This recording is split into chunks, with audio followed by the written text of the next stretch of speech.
Sénégal, le président son excellence Bassirou Diomaye Faye a fait une sortie.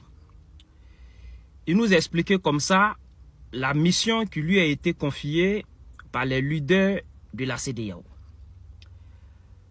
Bassirou Diomaye Faye a compris. Bassirou Diomaye Faye a compris que l'AES est parti. Bassirou Diomaye Faye a compris effectivement que même le départ de l'AES, ce n'est pas la fin du monde. Et que le départ de l'AES, ce n'est pas une déclaration de guerre. Mais est-ce que la manière Bassirou Diomaye Faye a compris, est-ce que c'est comme ça les autres chefs d'État de la CEDEAO vont comprendre? Parce que quand tu écoutes Bassirou Diomaye Faye, il a compris.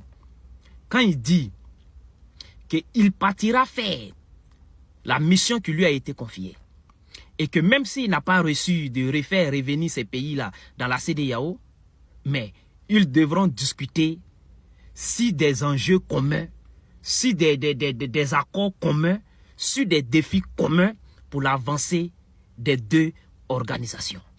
Est-ce que façon Bassirou Diomaye Faye a compris?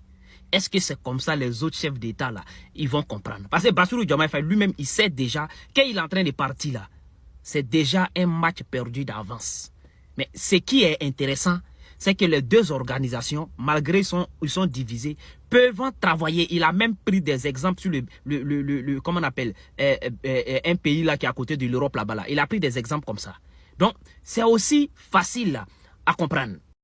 Même s'ils décident qu'ils ne reviendront plus jamais dans la CEDEAO, il faut bien qu'on discute de comment ils vont partir, qu'est-ce qu'ils avaient dans la CEDEAO qu'ils ne pourront plus avoir, et qu'est-ce qu'ils vont avoir dans le cadre de la coopération bilatérale. Est-ce que. Donc il y a énormément de questions à faire, à discuter.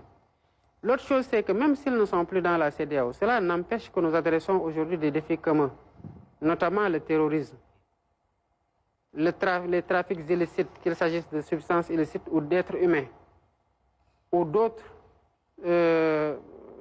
défis que nous avons en commun.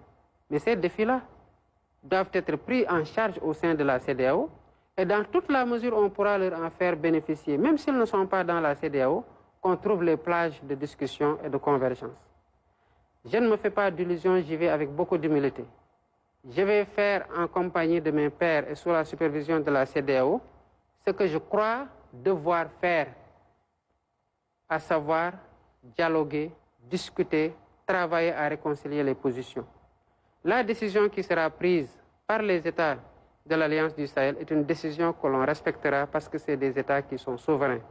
Mais j'estime que quelle que soit la décision, les États du Sahel ainsi que l'Alliance des États du Sahel ainsi que la CEDEAO doivent discuter parce qu'il y a beaucoup de défis qui intéressent à la fois les États membres de l'Alliance du Sahel que les États de la CEDEAO. Maintenant,